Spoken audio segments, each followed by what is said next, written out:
जय हिंद साथियों, कैसे हैं आप लोग? उम्मीद करता हूँ बढ़िया ही होंगे और आप लोगों की पढ़ाई भी बहुत बेहतर तरीके से चल रही होगी। जैसा कि आप सभी लोगों को पता है कि जो नायक बैच चल रहा है, नवीन सर का उसका हम लोग फटाफट रिवीजन करने वाले हैं। इस क्लास में हम देखेंगे क्लास नंबर 4 ओह सॉरी 5 और 6। इससे पहले 1, 2 और 3, 4 की क्लास हो चुकी है। यदि आप लोगों ने वो वीडियो नहीं देखी है तो आप लोग वो भी वीडियो जाकर देख लीजिए। आप यदि आप शुरू से वीडियो देखेंगे तो आपको सारी चीज़ें बहुत अच्छे से रिलेट होकर समझ में आएँगी।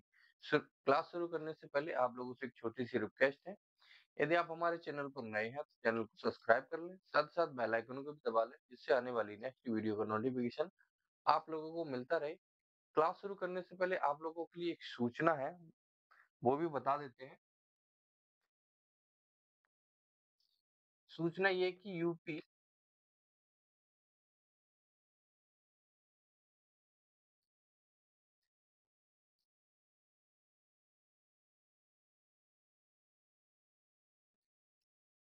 यूपीएसआई की जो वैकेंसी है वो 5,000 नहीं, 5,000 से बढ़ 7,000 से प्लस आने को है। कितनी 7,000 से प्लस आने को है। और दूसरी बात ये है कि इसके जो की सब्जेक्ट है, की सब्जेक्ट क्या है इसके? हिंदी। हिंदी की क्लासें भी आपकी चालू हो गई हैं। वो क्लास आपको इस तरीके से कराई जा रही है कि आपका हिंदी से बनने वाले सारे के सारे प्रश्न आपके वहीं से कवर हो जाएँगे, ठीक है? तो आप लोग उसमें भी जुड़ना ना भूलिएगा, दरोगा सीरीज़ चल रही है और इसमें हम देखने वाले हैं, क्या-क्या देखने वाले हैं? Fits India act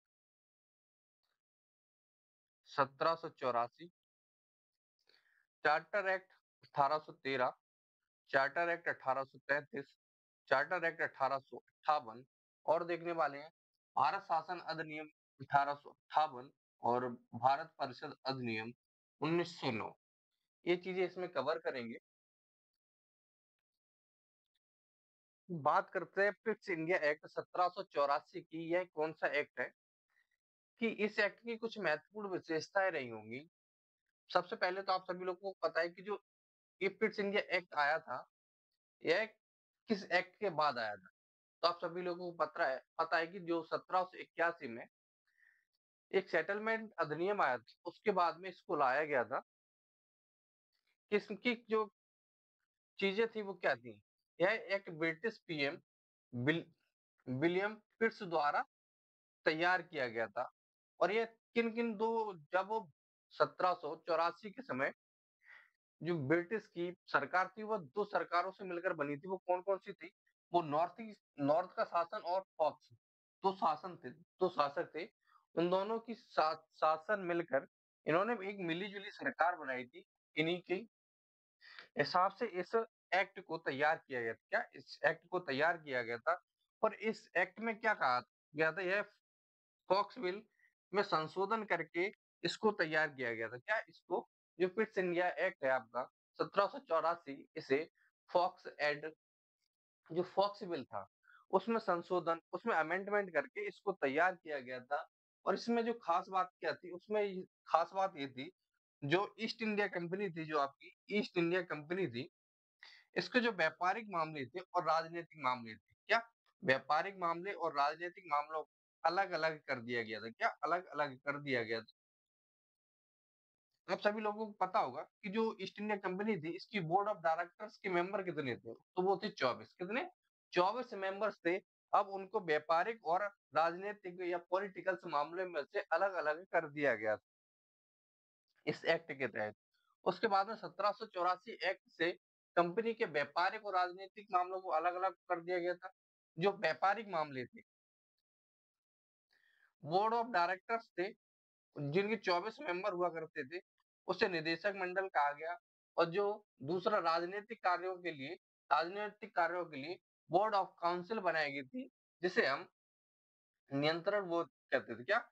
board of controller बना था, जिसे हम नियंत्रण बोर्ड कहते थे। इसमें एक अध्यक्ष हुआ करता था, जो ब्रिटिश मंत्री परिषद का सदस्य हुआ करता था। क्या? जो ब्रिटिश मंत्री परिषद का सदस्य हुआ करता था, जो बोर्ड ऑफ कंट्रोलर का अध्यक्ष हुआ करता था। और यह जो बोर्ड ऑफ कंट्रोलर था, इसका काम क्या था? यह नागरिक संबंधी मामलों यह नागरिक संबंधी मामलों देखता था। क्या यह नागरिक संबंधी मामलों देखता था?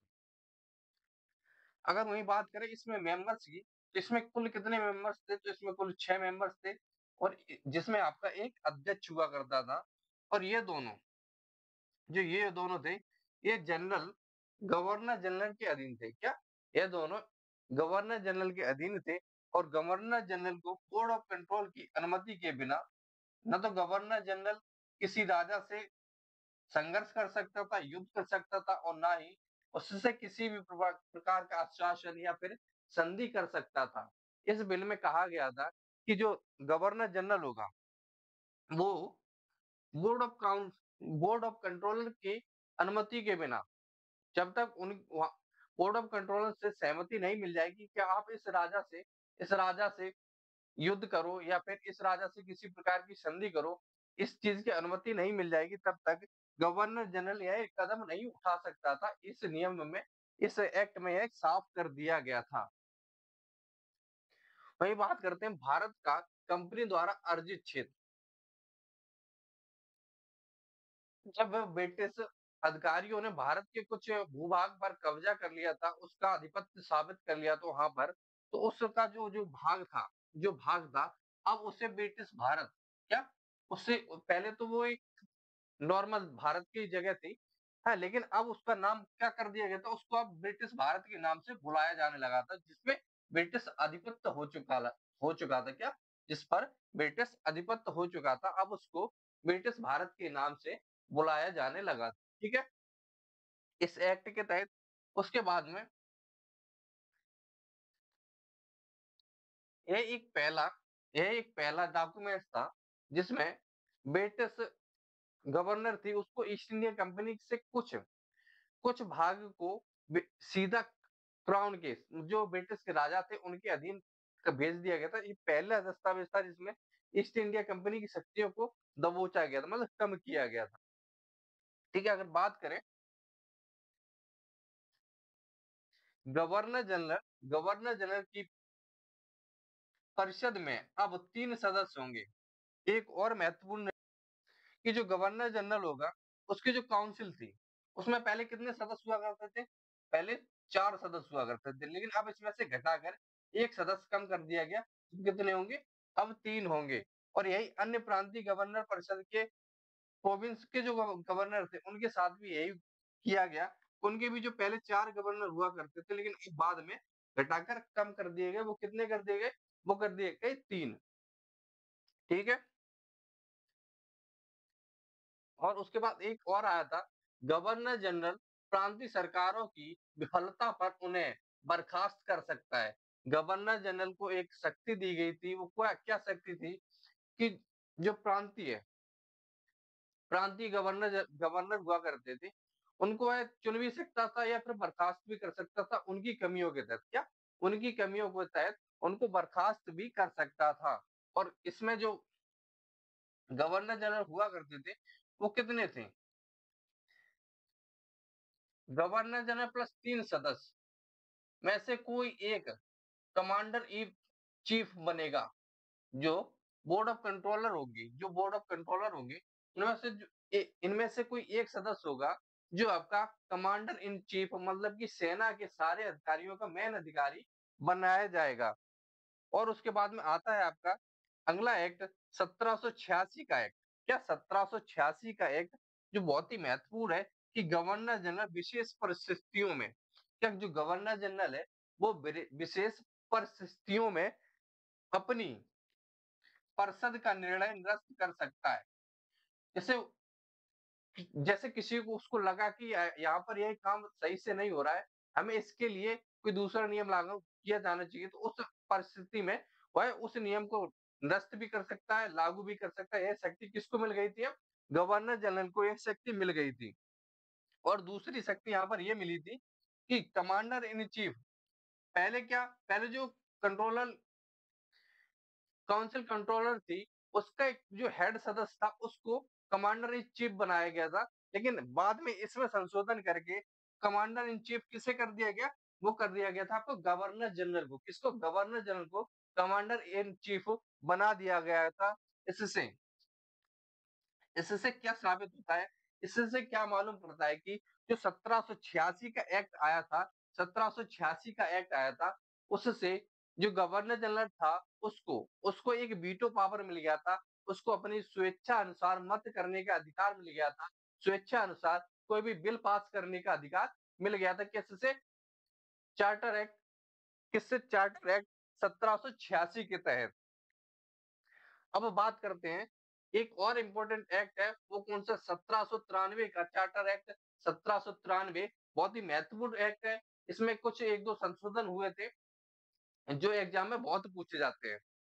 जैसे पहले की बात करें, कंपनी का लाइसेंस। जो कंपनी थी, इसका लाइसेंस 20 वर्षों के लिए बढ़ा दिया गया था। कितने? 20 वर्षों के लिए बढ़ा दिया गया था। जैसे कि आप लोगों को पता है, पहली कंपनी जो आई थी, पहले जो कंपनी आई थी, वो कितने वर्षों के लिए आई थी? वो 15 वर्षों के लिए आई थी। कितनी? 15 वर्षों के लिए। लेकिन बाद में इस एक्ट के तहत इसमें व्यापार करने की जो समय अवधि थी, उसको बढ़ाकर कितने? 20 वर्षों तक और बढ़ा दिया गया था। कितना? 20 वर्षों तक और बढ़ा दिया गया था। अगर वही बात करें बोर्ड ऑफ कंट्रोलर के वेतन की, तो जो बोर्ड ऑफ कंट्रोल होगा, उसका वेतन अब भारतीय राजस्व से दिया जाएगा। पहले क्या होता था, जो बोर्ड ऑफ कंट्रोलर्स के मेंबर थे, उनका वेतन ब्रिटिश सरकार के द्वारा दिया जाता था। लेकिन इस एक्ट में यह साफ कर दिया गया कि उनका वेतन जो है ना, वो अब ब्रिटिश सरकार ना देकर जो भारत में जो राजस्व इकट्ठा होगा, जो कर इकट्ठा होगा, जो टैक्स इकट्ठा होगा, अब उससे दिया जाएगा। क्या? उससे दिया जाएगा। हाँ, ऊपर से एक चीज और इसमें ऐड की गई थी, वो की गई थी कि वेतन तो राजस्व, भारतीय राजस्व से दिया जाएगा। उसके बाद जो खर्चा होगा, जो वहां की सरकार पर, जो वहां के लोगों पर, या फिर जो वहां के काम काज में जो भी खर्चा होगा, उसको काट कर 5 लाख रुपए, 5 लाख रुपए ब्रिटिश सरकार को देने होंगे। क्या? ब्रिटिश सरकार को देने होंगे। कितने? 5 लाख रुपए प्रति वर्ष। यह उस समय बहुत बड़ी रकम हुआ करती थी, क्योंकि उस समय बहुत पैसे की मिनिमम वैल्यू बहुत कम थी। जब पैसे की मिनिमम वैल्यू बहुत कम थी, तो इस समय पैसे 5 लाख रुपए बहुत हुआ करते थे। तो ये किसमें कर दिया गया था? ये किया गया था आपका चार्टर एक्ट 1793 के तहत। अगर आप वही बात करें चार्टर एक्ट 1813 की, क्या? चार्टर एक्ट 1813 की बहुत ही महत्वपूर्ण चार्टर एक्ट है। एग्जाम में इससे एक दो प्रश्न बहुत ज्यादातर देखने को मिलते हैं इससे, कि जो आपकी कंपनी थी, ईस्ट इंडिया कंपनी का व्यापार, एकाधिकार को समाप्त कर दिया गया था। क्या? एकाधिकार को समाप्त कर दिया गया था। लेकिन कुछ अपवाद थे इसमें। क्या? कुछ अपवाद के तौर पर कुछ चीजें छोड़ दी गई थी। जैसे चाय पर अधिकार। चाय पर अधिकार था, मतलब चाय का व्यापार करने का अधिकार किसको दिया गया था? ईस्ट इंडिया कंपनी को। और चीन के साथ, चीन के साथ व्यापार करने का अधिकार भी किसको दिया गया था? ईस्ट इंडिया कंपनी को। ऐसा हुआ क्यों था? ऐसा होने का एक कारण था,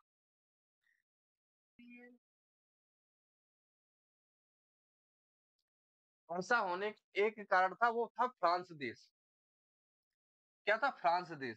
फ्रांस को ऐसा लगा कि अब ब्रिटिश पहले यहाँ पर भुखमरी से जूझ रहे थे, लेकिन अब इनका अधिपत्य, इनका शासन, इनकी पावर दिन पे दिन बढ़ती जा रही है। क्या? इनकी पावर दिन पे दिन बढ़ती जा रही है। इस वजह से, इस वजह से फ्रांस ने जो यहाँ की रानी थी विक्टोरिया, उनसे समझौता किया कि अब हमें भी, अब हमें भी पूर्वी देशों पर व्यापार करने जाना है। क्या? पूर्वी देशों पर व्यापार करना है, क्योंकि हमें भी अपना खाना खर्चा निकालना है।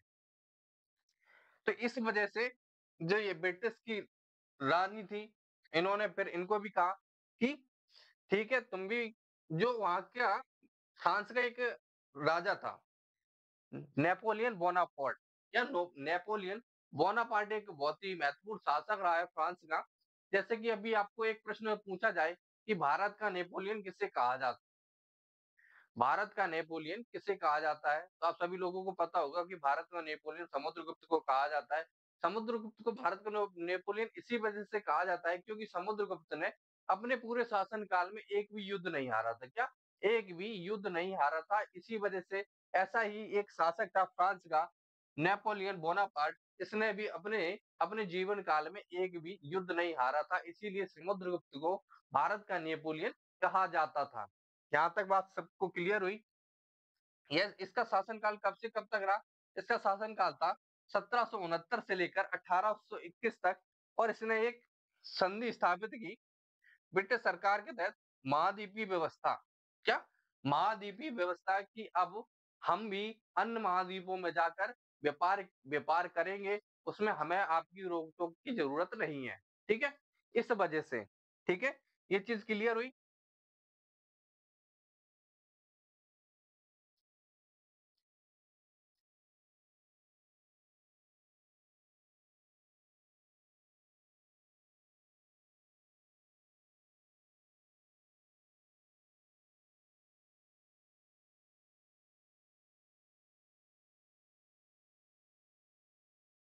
वहां तक ये चीज क्लियर हुई कि ये जो एकाधिकार है इसको समाप्त करने की वजह क्या थी? ठीक है, यदि ये चीज क्लियर होती है तो फिर आप सभी लोगों को समझ में आ गया होगा कि चाय पर अधिकार और चीन के साथ व्यापार के एकाधिकार को, मोनोपोली को खत्म ना करके बाद बाकी हर चीज पर हर एक देश को व्यापार करने की अनुमति दे दी गई थी। और कुछ जगहों पर अफीम अफीम की खेती पर भी अफीम की खेती पर भी इनको एकाधिकार मिला था कुछ जगहों पर, लेकिन यह चीज आपको इस एक्ट में देखने को नहीं मिलेगी। क्या?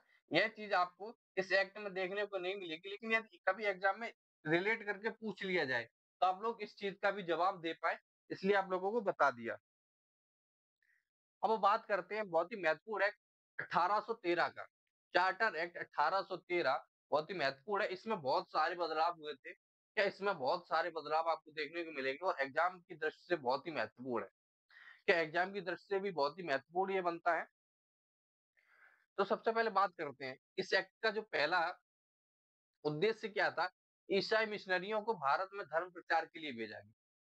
पहला प्रश्न यही बनता है कि जो ईसाई मिशनरी थे वे भारत में किस एक्ट के तहत आए थे? तो आप सभी लोगों को पता है 1813 के एक्ट के तहत वे भारत में आए थे धर्म प्रचार के लिए, और उन्होंने हर वो संभव प्रयास किया, हर वो तरीका अपनाया जिससे वो जिससे वो नॉर्मल व्यक्तियों को अपने धर्म में जोड़ सके। पैसे का लालच, डरा कर, धमका कर, जिस तरीके से उन्होंने चाहा उस तरीके से उन्होंने भारतीय लोगों को ईसाई धर्म में परिवर्तन करने को मजबूर किया। आप लोग देखेंगे जो 2011 की जनगणना हुई है, 2011 की जनगणना के हिसाब से भारत में हिंदू कितने हैं? हिंदू हैं आपके 79.8%। वहीं मुस्लिम मुस्लिम की बात की जाए तो 14.2%।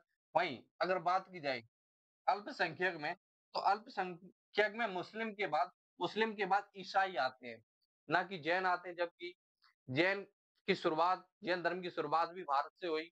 और बात करें बौद्ध भी बहुत कम है, क्योंकि बौद्ध महात्मा बुद्ध का ज्यादा से जो कार्यकालिक जीवन रहा है वो भी भारत में ही रहा है, फिर भी बौद्ध कम है, क्योंकि उन्होंने जबरदस्ती धर्म परिवर्तन नहीं कराया था। क्या? उन्होंने जबरदस्ती धर्म परिवर्तन नहीं कराया, इस वजह से बौद्ध और जैन कम है। लेकिन ईसाइयों ने हर वो संभव प्रयास किया, हर वो तरीका अपनाया जिससे वह जो लोग हैं उनको अपने धर्म में जोड़ सके। कि उस समय जब इनका शासनकाल शुरू हुआ था तब आप सभी लोगों को पता है कि भुखमरी का बहुत लंबा दौर था। तो लोगों को धर्म से ज्यादा खाने की व्यवस्था की जरूरत थी, तो इन्होंने वो लालच भी दिया कि यदि आप हमारे धर्म में जुड़ते हैं तो हम आपके खाने पीने की सारी सारी व्यवस्थाएं करेंगे। ठीक है, आपको रोजगार भी देंगे, आपको पैसे भी देंगे। ठीक है, वो सारे संभव प्रयास किए और इन्होंने अच्छे से धर्म परिवर्तन कराया। अब यहाँ से ये पहला प्रश्न बनता है कि भारत में वाला पहला ऐसा ईसाई ईसाई मिशनरी कौन था? भारत में आने वाला पहला ईसाई मिशनरी कौन था? तो वो था थॉमस द ओस्टोपट क्या? Thomas the apostle. क्या? थॉमस द अपोस्टल पहला ईसाई मिशनरी था। यह आया था 52 ईस्वी में, 52 ईस्वी में। हिंदी में बोले तो 52 ईस्वी में आया था। कितने? 52 ईस्वी में आया था। कहां पर? केरल में आया था। इसी ने इसी ने भारत में पहला चर्च भी बनवाया था। क्या इसी ने भारत में पहला चर्च भी बनवाया था? इस चर्च का नाम आप सभी लोगों को पता है, सेंट थॉमस चर्च के नाम से प्रसिद्ध है, और ये कहाँ पर है? ये केरल राज्य में है। कहाँ? केरल राज्य में। 2 प्रश्न यहाँ से क्लियर हुए। उसके बाद भारत में यूरोपीय शैली की महत्वपूर्ण प्रश्न बनता है, यूरोपीय शैली कि भारत में यूरोपीय शैली की पहली चर्च कौन सी है? भारत में यूरोपीय शैली की पहली चर्च कौन सी है? तो वो है आपकी, जो बनी थी आपकी 1508 ईस्वी में त्रिशूल में केरल में, जिसे हम सेंट फ्रांसिस चर्च के नाम से जानते हैं। किसे? जिसे हम सेंट फ्रांसिस चर्च के नाम से जानते हैं। ठीक है। उसके बाद बात करते हैं, एक और महत्वपूर्ण घटना हुई थी इसी एक्ट के तहत 1818 ईस्वी में, शेरशाहपुर शेरशाहपुर मिशन। एक शेरशाहपुर, जो ईसाई मिशनरी आए थे, इन्होंने एक मिशन लॉन्च किया था, शेरशाहपुर मिशन के नाम से जाता है। यह कहां पर है? यह वेस्ट बंगाल में। क्या इन्होंने यहाँ पर एक बैप्टिस्ट मिशन कॉलेज की स्थापना की। क्या? बैप्टिस्ट मिशन की कॉलेज की स्थापना की।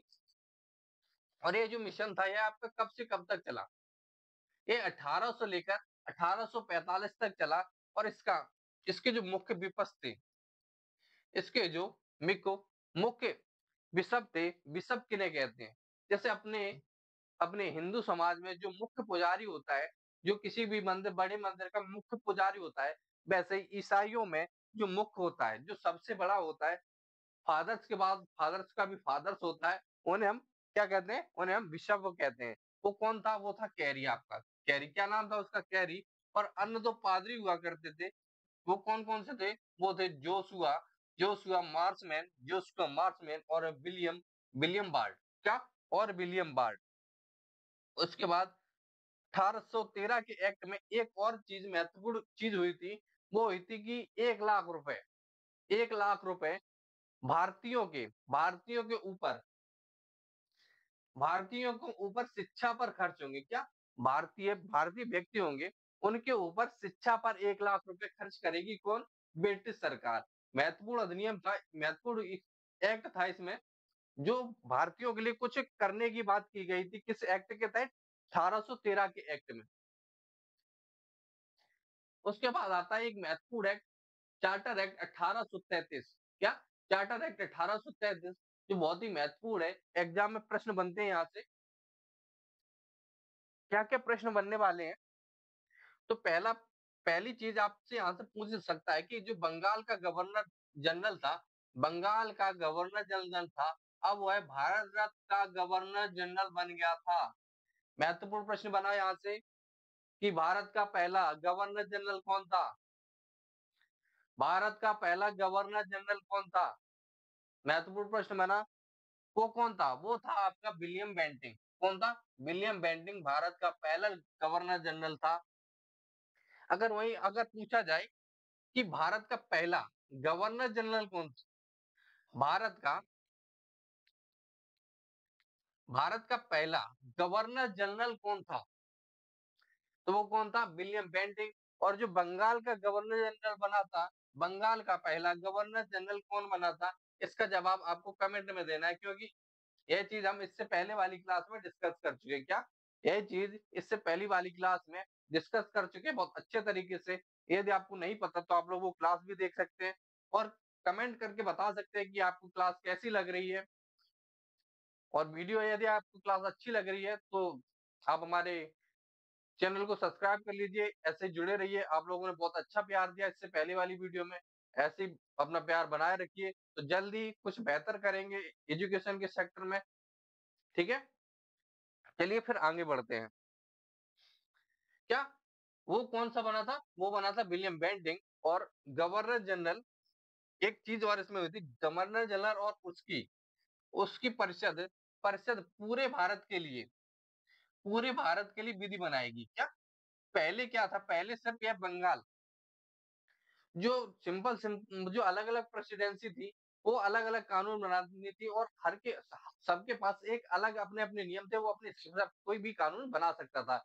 लेकिन इसमें यह चीज क्लियर कर दी गई थी कि अब जो गवर्नर जनरल होगा, भारत का गवर्नर जनरल होगा, अब वो पूरे ब्रिटिश भारत क्या अब वह पूरे ब्रिटिश भारत पर कानून बना सकता है, विधि बनाएगा। लॉ मेकिंग का काम कौन करेगा? वो करेगा गवर्नर जनरल। इसमें यह साफ कर दिया गया था कि लॉ मेकिंग का काम कौन करेगा?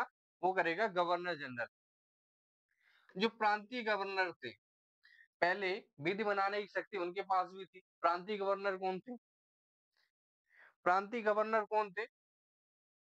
पहले उनके पास भी विधि बनाने की पावर थी, लेकिन अब इस 1833 के एक्ट के तहत 1833 के एक्ट के तहत उनकी शक्ति को छीन लिया गया था। क्या? उनकी शक्ति को खत्म कर दिया गया था। और जो गवर्नर जनरल की परिषद थी, आप सभी लोगों को पता है, पहले इसमें 4 सदस्य हुआ करते थे, लेकिन फिर 3 कर दिए गए। ठीक है, अब इसमें 1 सदस्य और बढ़ा दिए गए, 1 सदस्य और बढ़ा दिया गया, फिर से इसमें 4 सदस्य कर दिए गए, और वो चौथा सदस्य हो गए। वो जो चौथा सदस्य होगा, वो क्या होगा? वो होगा विधि सदस्य। उसे विधि सदस्य के नाम से जाना जाएगा, लेकिन उसके पास वोट देने का अधिकार नहीं होगा। क्या? वोट देने का अधिकार नहीं होगा। और जो पहला पहला विधि सदस्य बना था, वो कौन बना था? मैकाले। वो कौन बना था? वो बना था मैकाले। अगर बात करें प्रथम विधि आयोग की, प्रथम विधि आयोग की, तो यह किसने बनाया था? यह किसने बनाया था? जो प्रथम विधि आयोग बनाया था आपका मैकाले ने। फर्स्ट लॉ कमीशन के अध्यक्ष कौन रहे थे? वो रहे थे मैकाले। एग्जाम में बहुत बार पूछा गया, इतनी बार पूछा गया है कि पूछने, अब इस सवाल को देखते ही इसका आंसर याद आ जाता है कि प्रथम विधि आयोग किसने बनाया था। वो बनाया था आपका मैकाले ने। जो विधि आयोग है, इसमें पहले शुरुआत में कुल कितने सदस्य हुआ करते? तो शुरुआत में इसमें 4 सदस्य हुआ करते थे। अगर बात करें जो आपके आईपीसी है, आईपीसी की नींव किसने रखी? तो वो भी आपके इसी प्रथम विधि आयोग ने, मतलब यानी कि मैकाले ने। इसको क्या कहा जाता है? भारतीय दंड संहिता 1860। क्या? भारतीय दंड संहिता 1860, या फिर बोला जाए कि इंडियन पिनल कोड 1816। अब इसका नाम बदलकर क्या कर दिया गया है? वर्तमान में अब इसे आईपीसी की जगह बीएनएस कहा जाता है। क्या? आईपीसी की जगह बीएनएस कहा जाता है। क्या? भारतीय न्याय संहिता। क्या? भारतीय न्याय संहिता। अब इसमें 368 धाराएं हैं। क्या? 368। पहले कितनी धाराएं हुआ करती थी? पहले 511 धाराएं हुआ करती थी। अब इसको कम कर कर क्या कर दिया गया है? 368 धाराएं कर दी गई हैं। अगर वही बात करें अगले उद्देश्य की, तो यहाँ पर अगला उद्देश्य था स्वतंत्र भारत का प्रथम विधि आयोग कब बना? स्वतंत्र भारत का प्रथम विधि आयोग कब बना? वर्तमान की बात करें, जब भारत आजाद हो चुका था, तो स्वतंत्र भारत का पहला विधि आयोग आपका 1955 ईस्वी में बना था। कब? 1955 ईस्वी में। और जो पहले इसके अध्यक्ष थे, वो थे मोतीलाल चिम्मनलाल सीता शीतलमण। क्या? मोतीलाल चिम्मनलाल। क्या? मोतीलाल चिम्मनलाल प्रथम विधि आयोग के अध्यक्ष थे। अगर बात करें वर्तमान में 23वां विधि आयोग बना। क्या? 23वां विधि आयोग बना। इसके अध्यक्ष कौन है? बीपी सिन्हा। बीपी सिन्हा। इसका कार्यकाल कब से कब तक रहा? तो इसका कार्यकाल 1 सितंबर 2024 से लेकर 31 सितंबर 2027 तक रहेगा। यहाँ से एक चीज कॉमन बनती है, वो क्या है कि विधि आयोग का कार्यकाल कितने वर्षों तक बनाया जाता है? जो विधि आयोग बनाया जाता है, वो कितने वर्षों तक बनाया जाता है? वो आपका 3 वर्षों तक बनाया जाता है। क्या? 3 वर्षों के लिए बनाया जाता है। यहाँ तक क्लियर हुआ? अब बढ़ते हैं आगे। कंपनी कंपनी का व्यापार पर एकाधिकार पूर्णता खत्म कर दिया गया। कंपनी थी जो आपकी ईस्ट इंडिया कंपनी थी, इसका जो अधिकार था, व्यापार करने का अधिकार, संपूर्णता खत्म कर दिया गया। लेकिन इससे पहले वाले एक्ट में क्या कहा गया था कि चाय का व्यापार और चीन के साथ व्यापार का एकाधिकार किसके पास रहेगा?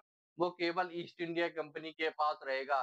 लेकिन इस एक्ट के तहत वो भी खत्म कर दिया गया। और इनसे कहा गया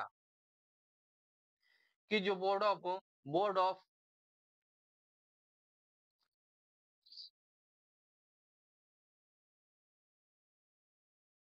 ईस्ट इंडिया कंपनी के जो सदस्य होंगे, निर्देशक मंडल के जो सदस्य होंगे, अब वो क्या कार्य करेंगे? जब इनको व्यापार करने का अधिकार नहीं है, तो अब इनके पास कार्य भी तो होना चाहिए। तो इनको दे दिया गया प्रशासनिक कार्य, एडमिनिस्ट्रेशन वर्ग। किनको दे दिया गया? जो आपके बोर्ड ऑफ निर्देशक मंडल के सदस्य हुआ करते थे। और दूसरा महत्वपूर्ण प्रश्न बनता है कि सिविल सेवा में खुली परीक्षा का प्रयास, सिविल सेवा में खुली भर्ती का प्रयास भी किस अधिनियम में देखने को मिलता है? पहली बार यह देखने को मिलता है आपको 1833 के अधिनियम के तहत। क्या 1833 के अधिनियम के तहत देखने को मिलता है? क्या ना जाति, ना लिंग, ना रंग, न जन्म, न स्थान, किसी भी प्रकार का भेदभाव नहीं किया जाएगा और सबको खुली ओपन ओपन चैलेंजिंग के तहत, ओपन चैलेंजिंग के तहत आप आप सिविल सेवा में भर्ती हो सकते हैं।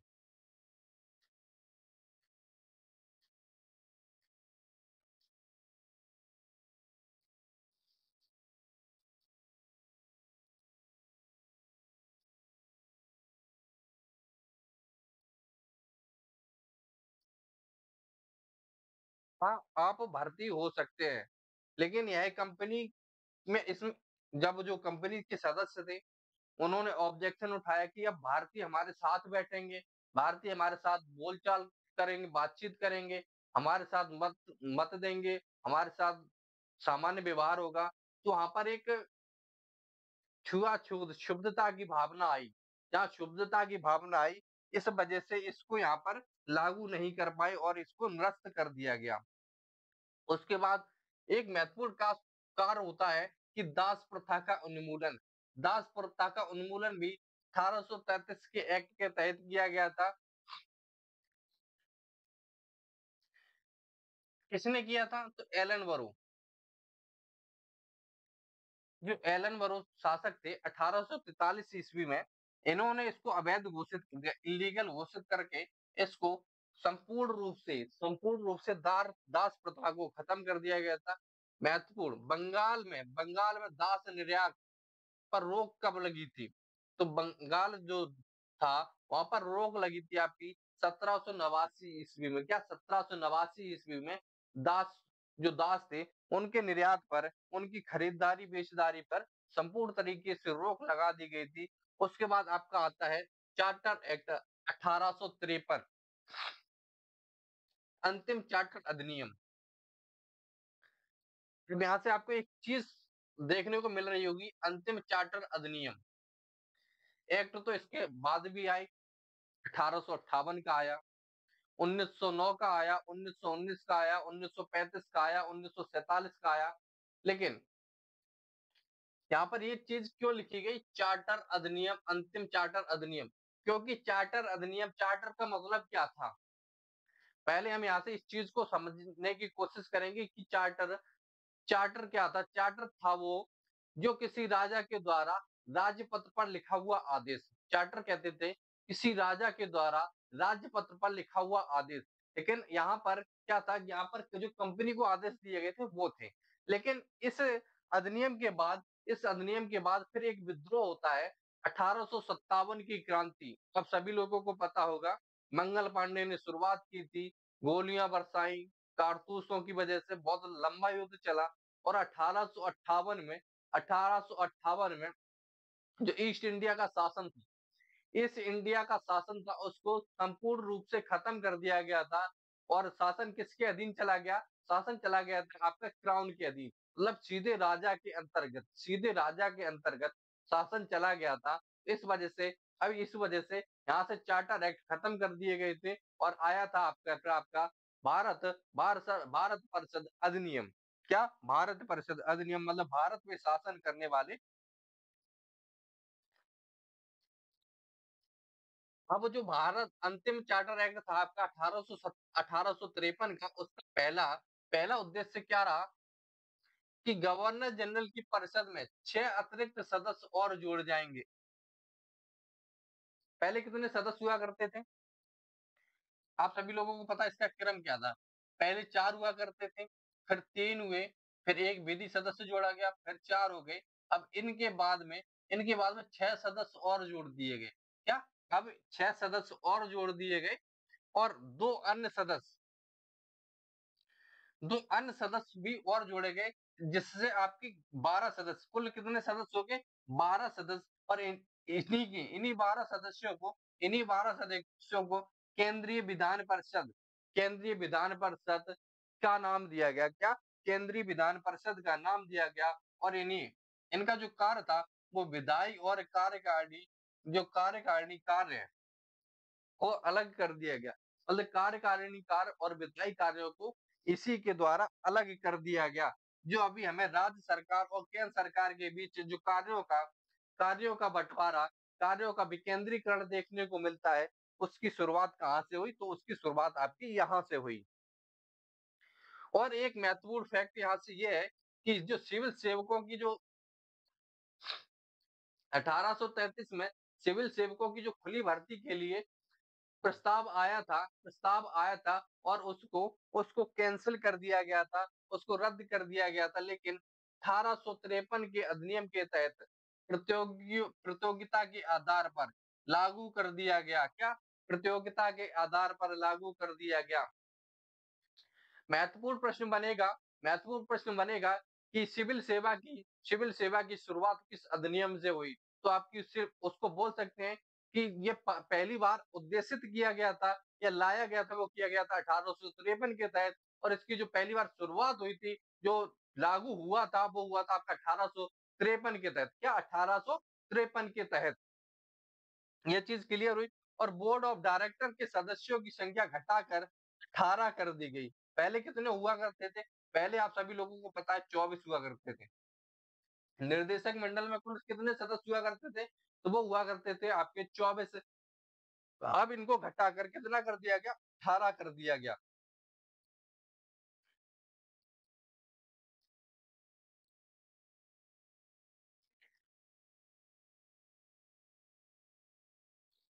चीज होगी अंतिम चार्टर। चार्टर का मतलब होता है राजलेख या आदेश, राजा का आदेश। उसके बाद ये तो चीज क्लियर होगी। 1857 की जो क्रांति, उसकी वजह से इसको खत्म कर दिया गया। उसके बाद भारत सरकार अधिनियम आए। क्या? भारत सरकार अधिनियम आए। फिर भारत शासन अधिनियम आए। फिर आया आपके भारत परिषद अधिनियम। अब इन सब चीजों को भी अब आगे आगे वाली क्लासों में क्रमबद्ध तरीके से डिस्कस करेंगे। क्या? इन सब चीजों को भी बड़ी ध्यान से, अच्छे से एक एक चीज को देखते हुए चलेंगे। अब बात करते हैं भारत शासन अधिनियम 1858 की। अभी हम लोगों ने देखा था कि चार्टर एक्ट तो खत्म हो गए, फिर आए भारत सरकार अधिनियम, फिर आए भारत शासन अधिनियम, फिर आए भारत परिषद अधिनियम। अब उन्हीं में से अब भारत शासन अधिनियम 1858, इसका महत्वपूर्ण प्रावधान क्या क्या है?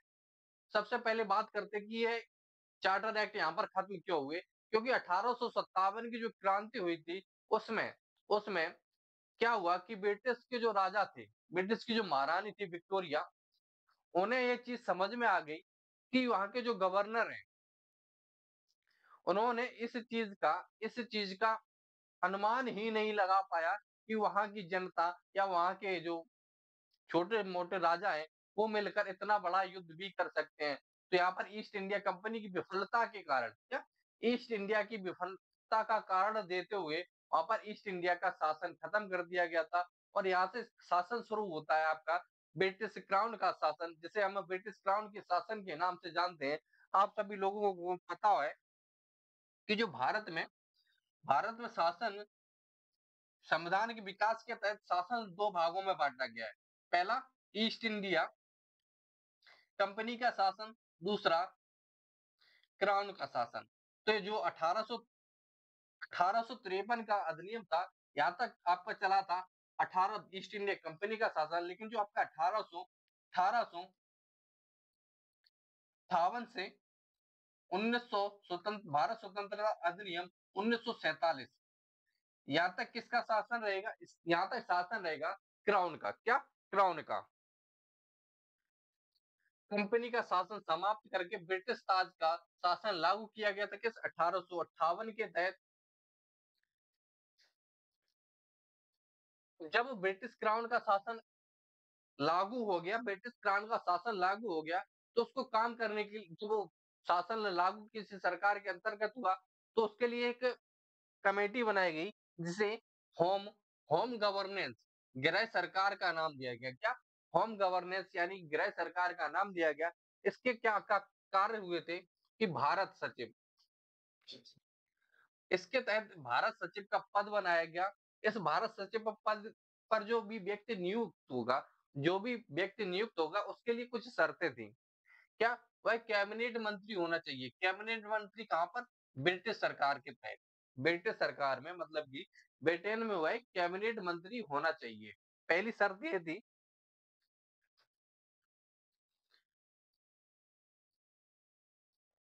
और वह जो गृह गृह सरकार बनाएगी, और इसमें 15 सदस्यीय एक परिषद भी बनाएगी। क्या?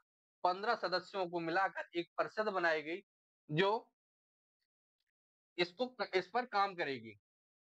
भारत परिषद, इंडियन काउंसिल, इन दोनों को मिलाकर क्या बना? आपका बना भारत परिषद, इंडियन काउंसिल। इसका कार्यकाल भी, इसका एक कार्यालय भी बनाया गया।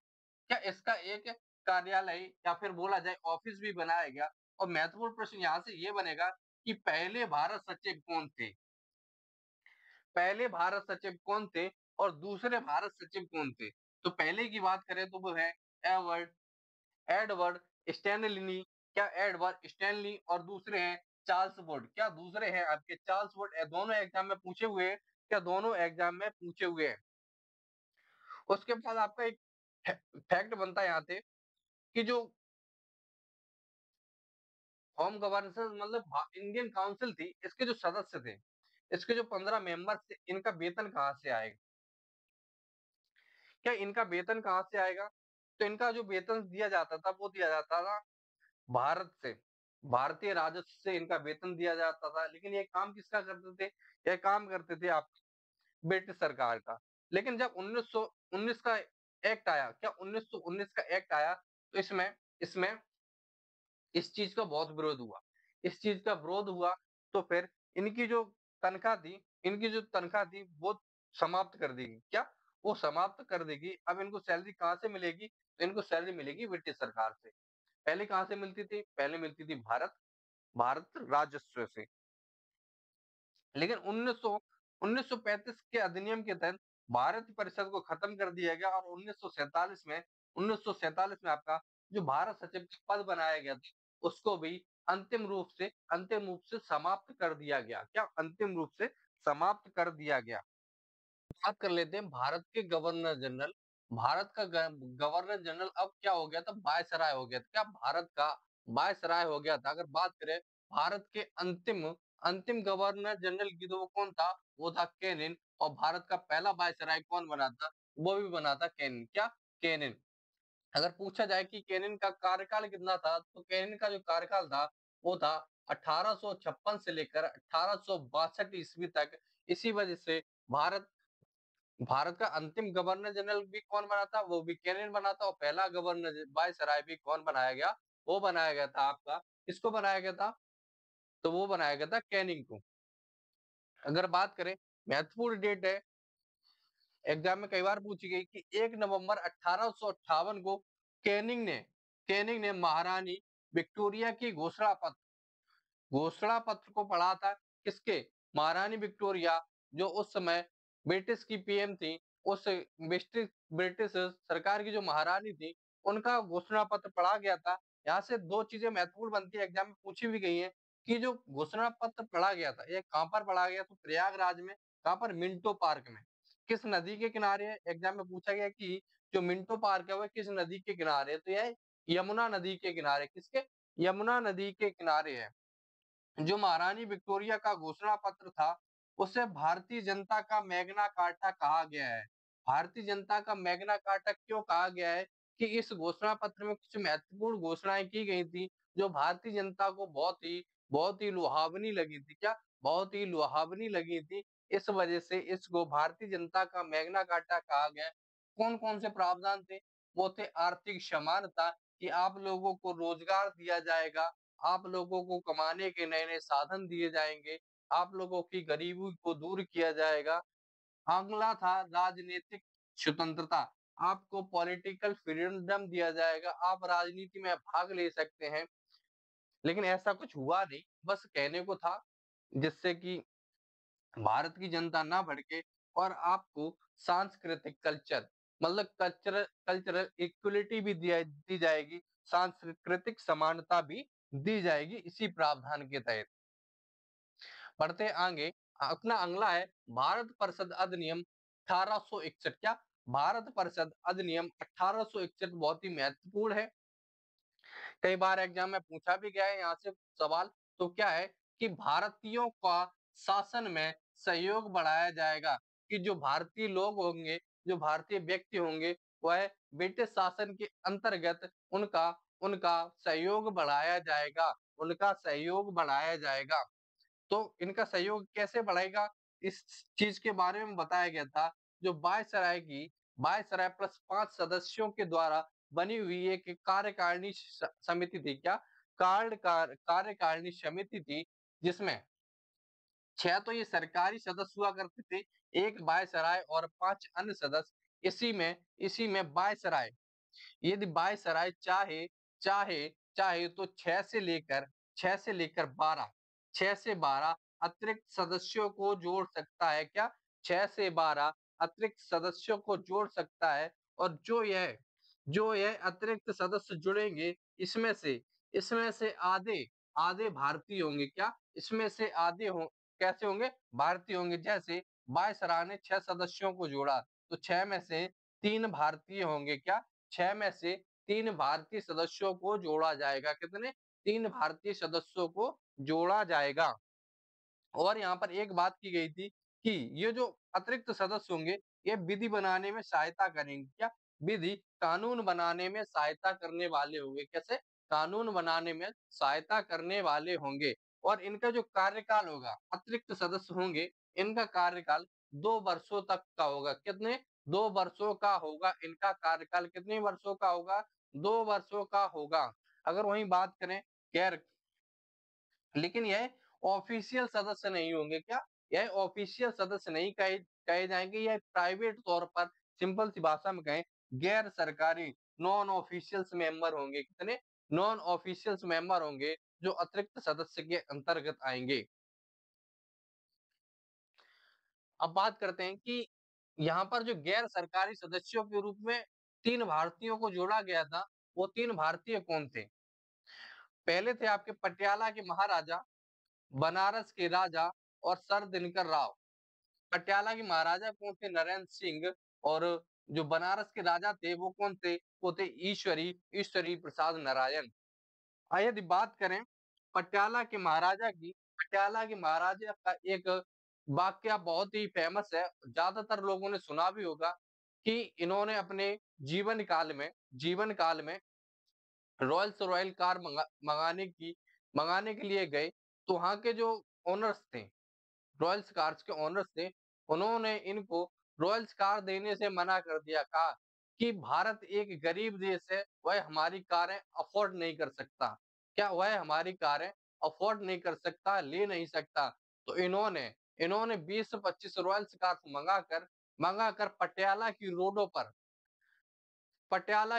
पर रॉयल्स कारों में झाड़ू बांधकर, पहियों में आगे पीछे चारों तरफ झाड़ू बांधकर पूरे पटियाला शहर को साफ करवाया था। क्या?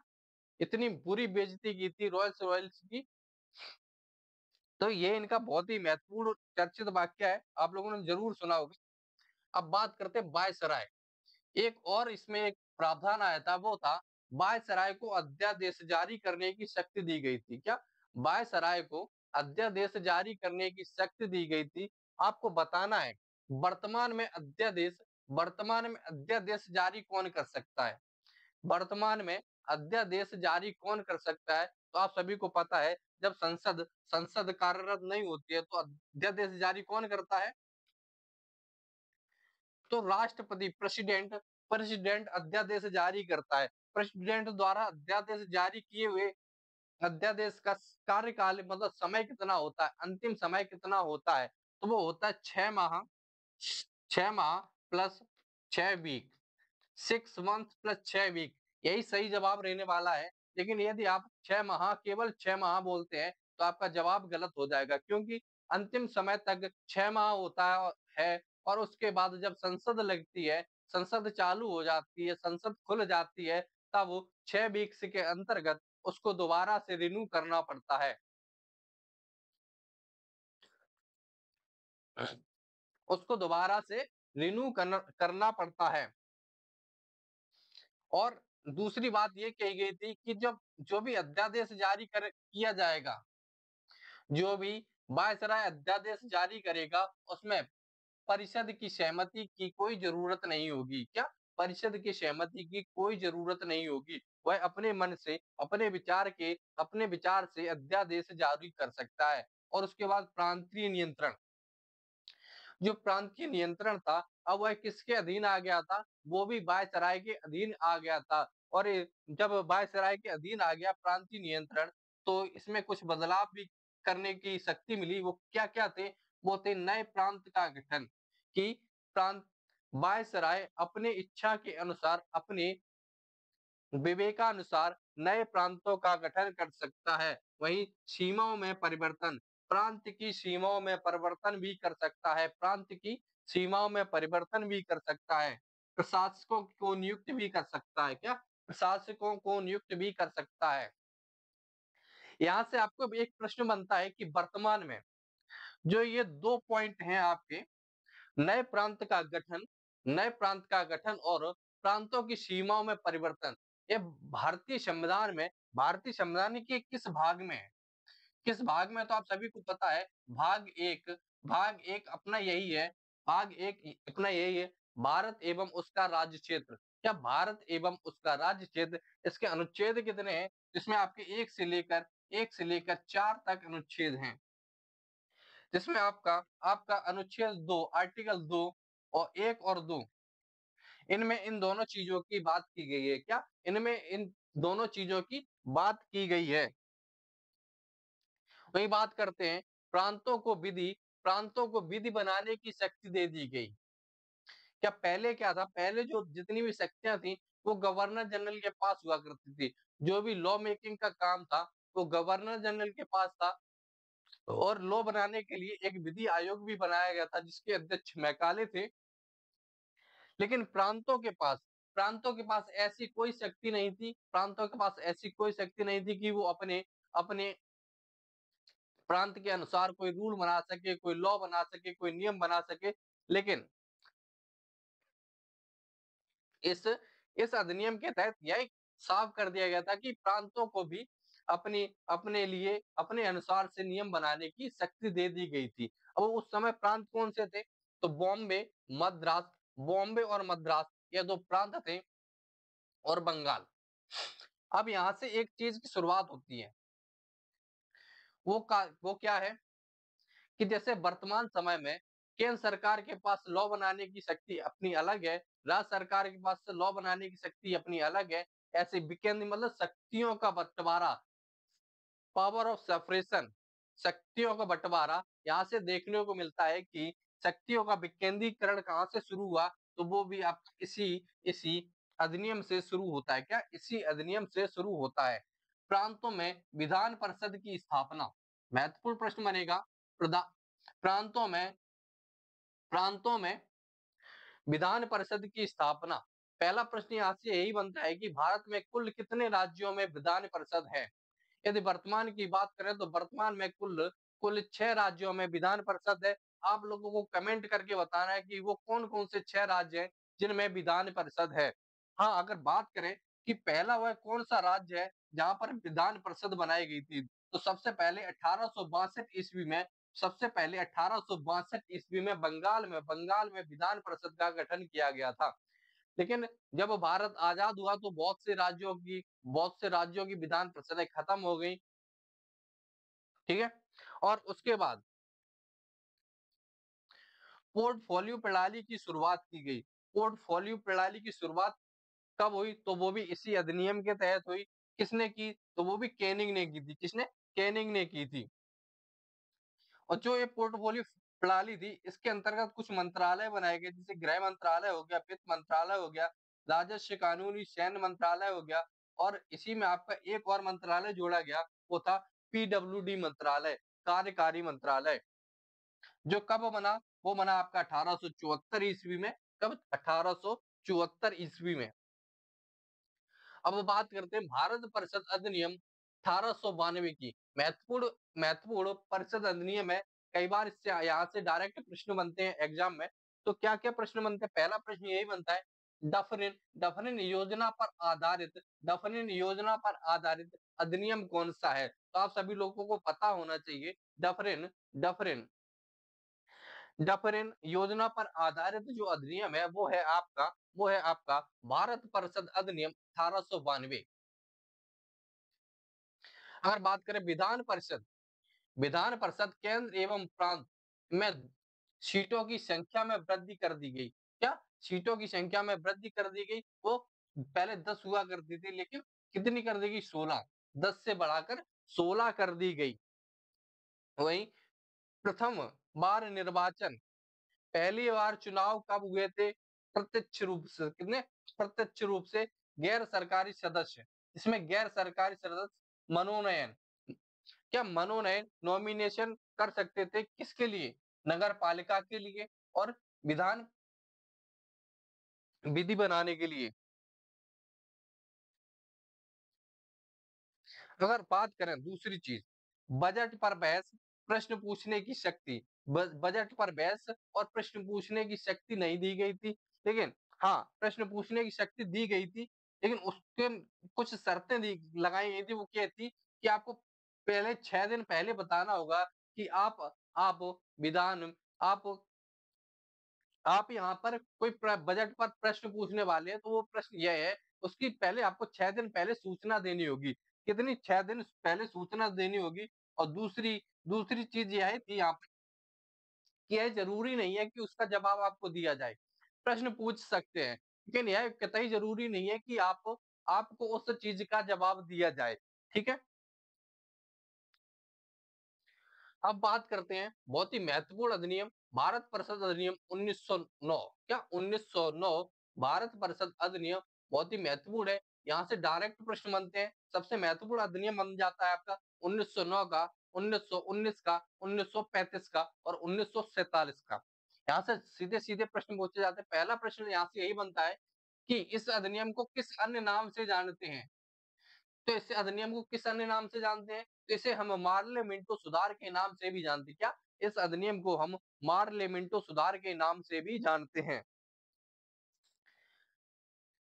हम यहाँ से मार्लियामेंटो सुधार इसको क्यों कहा जाता है? महत्वपूर्ण प्रश्न बनेगा कि यहाँ पे जो मार्ले है, यह कौन है? ये यह कौन थे? तो ये आप सभी को पता है, ये थे भारत के सचिव। भारत सचिव जिन्हें कहा जाता था, जो ब्रिटिश ब्रिटिश मंत्रिपरिषद के केंद्रीय मंत्री हुआ करते थे, और इनको भारत सचिव कहा जाता था। और मिंटो मिंटो उस समय के वायसराय थे। क्या? मिंटो उस समय के वायसराय हुआ करते थे। यह जो सुधार आया था, पार्लियामेंटो सुधार, इसका उद्देश्य क्या था? महत्वपूर्ण बात बनेगी यहाँ से, इनका उद्देश्य क्या था? तो इनका उद्देश्य था हिंदू और मुस्लिम दोनों दोनों समुदायों के बीच दूरियां पैदा करना। क्या? दोनों समुदायों के बीच दूरियां पैदा करना, और गरम दल और नरम दल के बीच तनाव की स्थिति को पैदा करना। क्या? तनाव की स्थिति को पैदा करना। उसके बाद आता है इसका अगला प्रावधान, परिषद में सदस्यों की संख्या बढ़ाकर कितनी कर दी गई? तो 60 कर दी गई। इसमें से आधे गैर सरकारी होंगे। कितने? आधे गैर सरकारी होंगे। मतलब 60 में से 30 आपके नॉन नॉन गवर्नमेंट होंगे। क्या? नॉन ऑफिशियल्स मेंबर होंगे। अगर ये बात करें, यहाँ पर पहली बार देखने को मिला प्रत्यक्ष निर्वाचन। प्रत्यक्ष निर्वाचन की शुरुआत कब से हुई, या बोला जाए प्रत्यक्ष इलेक्शन की शुरुआत किस अधिनियम से हुई? तो वो हुई 1909 के अधिनियम से। किस अधिनियम से? 1909 के अधिनियम से। लेकिन प्रत्यक्ष अधिनियम तो शुरू हुआ था, निर्वाचन हुआ था, लेकिन मताधिकार, मत देने का अधिकार लेकिन कुछ लोगों को ही मिला था। क्या? कुछ वोट करने का अधिकार सिर्फ कुछ लोगों को दिया गया था, चुनिंदित लोगों को वोट देने का अधिकार दिया गया था। क्यों? कि उसके लिए कुछ कंडीशंस फॉलो करनी पड़ती थी। वो क्या थी कि वह एक टैक्स पेयर होना चाहिए, मतलब वह एक टैक्स पेयर व्यापारी होना चाहिए, उसके पास पैसा जान या फिर संपत्ति के आधार पर अधिक संपत्ति उसके पास होनी चाहिए। क्या संपत्ति अधिक होनी चाहिए तो ही वह व्यक्ति वोट कर सकता है। अब बात करते हैं पूरक। और इसमें एक चीज और महत्वपूर्ण जोड़ी गई थी, वो थी पहले क्या था, पहले पूरक प्रश्न पूछने की अनुमति नहीं थी, लेकिन यदि हाँ अगर आप प्रश्न पूछने की अनुमति तो मिल गई थी, लेकिन पूरक प्रश्न क्या होते हैं? जैसे आपने कोई भी प्रश्न पूछा, यदि आपने कोई भी प्रश्न पूछा और उससे संबंधित कोई दूसरा प्रश्न और भी पूछना है, तो उसे हम बोलते हैं पूरक प्रश्न। क्या? उससे संबंधित कोई दूसरा प्रश्न पूछना कहलाता है पूरक प्रश्न। लेकिन पहले इस चीज की अनुमति नहीं थी। आप जो प्रश्न 6 दिन पहले अनुमति दे दे पू बता देंगे कि हम बजट पर यह प्रश्न पूछेंगे, तो सिर्फ वही प्रश्न पूछ सकते थे। लेकिन 1909 के अधिनियम से आपको पूरक प्रश्न यानी कि उससे संबंधित एक प्रश्न पूछने की अनुमति और मिल गई थी इस अधिनियम के तहत। अब बात करें पृथक निर्वाचन मंडल की व्याख्या। प्रथम प्रथम पृथक निर्वाचक मंडल की व्यवस्था भी किस अधिनियम से हुई? तो वो भी इसी अधिनियम के तहत हुई थी। वोट का अधिकार।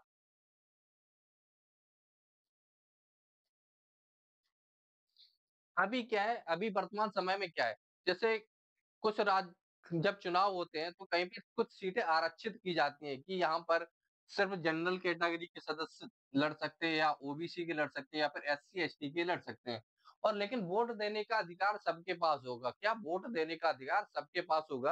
लेकिन यहाँ पे जो प्रत्यक्ष चुनाव हुए थे उसमें ऐसा नहीं था। उसमें क्या था, यदि कैंडिडेट आपका हिंदू है तो उसको सिर्फ हिंदू वोट देंगे, या कैंडिडेट मुस्लिम है तो सिर्फ उसको मुस्लिम मुस्लिम समुदाय के व्यक्ति तो उसको मुस्लिम ही वोट देंगे। ठीक है, यह चीज इसमें की गई थी। और पहली बार वायसराय की कार्यकारिणी सभा में एक भारतीय शामिल हुए थे। 1909 के अधिनियम के तहत ही एक भारतीय को कार्यकारिणी सभा में ऑफिशियल सरकारी तौर पर जोड़ा गया था। वो कौन थे? वो थे सत्येंद्र प्रसाद सिन्हा। सत्येंद्र पी सिन्हा को शामिल किया गया था ऑफिशियल मेंबर के तहत। और भारत सचिव की परिषद भारत सचिव की जो परिषद है उसमें दो भारतीयों को भी शामिल किया गया था। उसमें भी दो भारतीयों को शामिल किया गया था। वो कौन थे? वो थे केसी गुप्ता और सैयद हुसैन बिलग्रामी को शामिल किया गया था।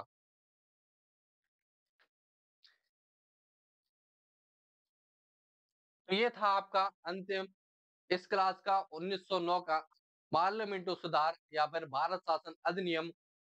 अब देखेंगे इसके आगे के अधिनियम जो आपको मिलेंगे अगली क्लास में। अब है इससे संबंधित कुछ महत्वपूर्ण प्रश्न आप लोगों को जल्दी से दिखा देते हैं। जैसे पहला प्रश्न है, इसका जवाब है केरल।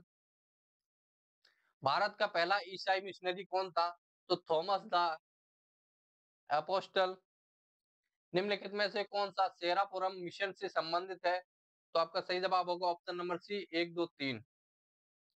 ईसाई मिशनरियों के किस चार्टर अधिनियम द्वारा भारत में ईसाई धर्म का प्रचार प्रसार करने की अनुमति दी गई थी? तो वो दी गई थी चार्टर अधिनियम 1813 के तहत। ईसाई मिशनरियों ने 1818 में पैप्टिस्ट मिशन कॉलेज की स्थापना कहाँ पर की गई थी? तो वो की थी रामपुर में, जो वेस्ट ऑफ बंगाल पश्चिम बंगाल में है। फिट्स इंडिया अधिनियम किस वर्ष पारित किया गया था? 1784 ईस्वी में। निम्नलिखित में से किस अधिनियम ने भारत में ब्रिटिश सरकार और ईस्ट इंडिया कंपनी द्वारा नियंत्रण के दोहरी प्रणाली को स्थापित किया था? तो आप सभी को पता है फिट्स इंडिया एक्ट 1784 के तहत ब्रिटिश भारत में के निम्नलिखित में से किस अधिनियम में दिए गए कथन संबंधित है? तो इसका सही जवाब है वह 1784 के अधिनियम के तहत। चार्टर एक्ट 1813 के संबंध में निम्नलिखित कथनों पर विचार कीजिए। तो इसका जो सही जवाब है वो है केवल 1 और 2। चार्टर एक्ट 1813 अधिनियम के में से कौन से प्रावधान किए गए थे? तो इसमें किए गए थे 1 और 3। 1813 के चार्टर अधिनियम ने भारत में ईस्ट इंडिया कंपनी के शासन को अगले कितने वर्षों के लिए बढ़ा दिया गया था? तो वो 20 वर्षों के लिए बढ़ा दिया गया था।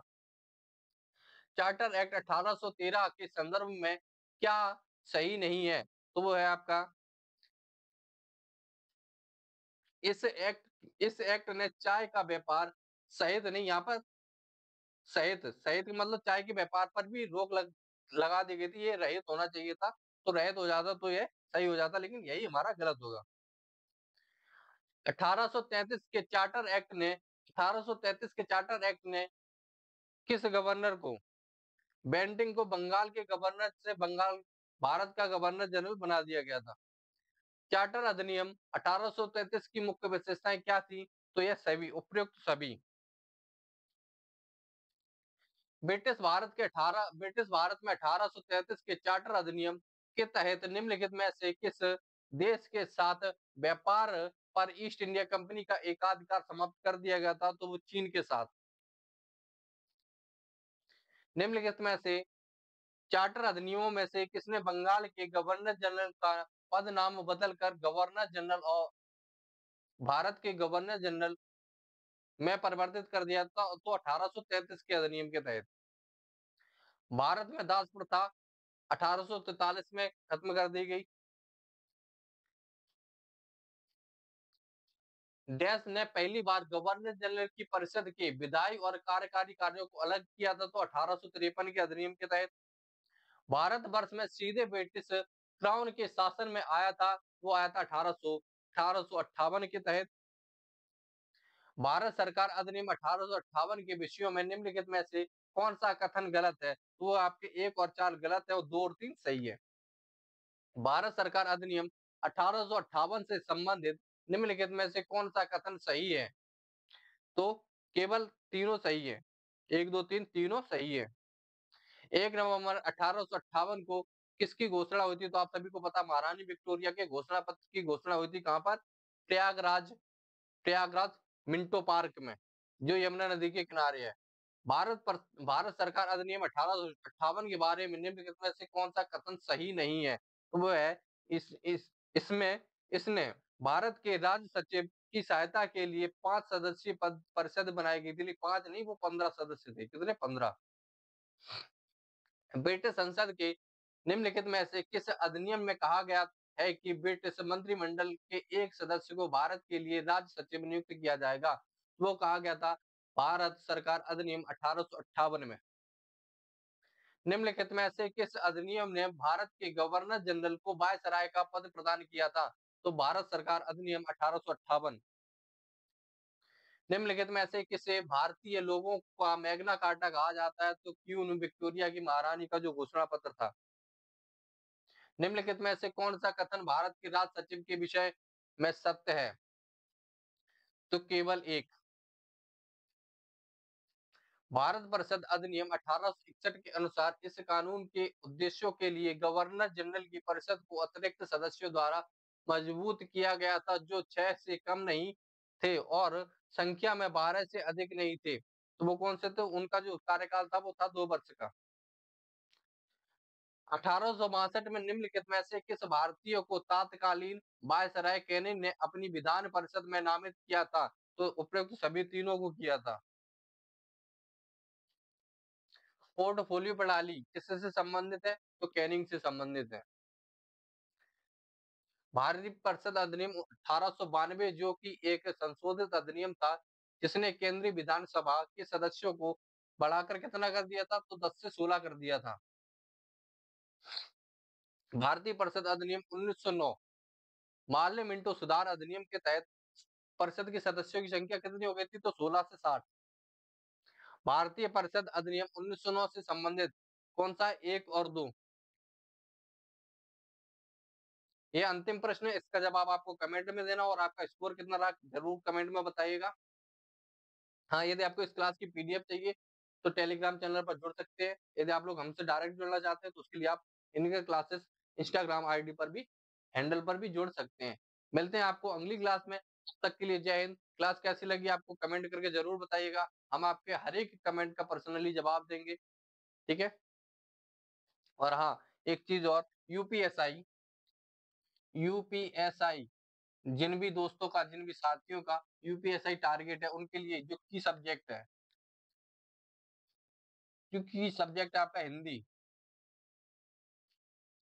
उसकी क्लासें भी शुरू हो गई हैं, तो आप लोग उस क्लास में भी जुड़ना ना भूलिएगा, ठीक है? मिलते हैं आपको अगली वीडियो में, तब तक के लिए जय हिंद।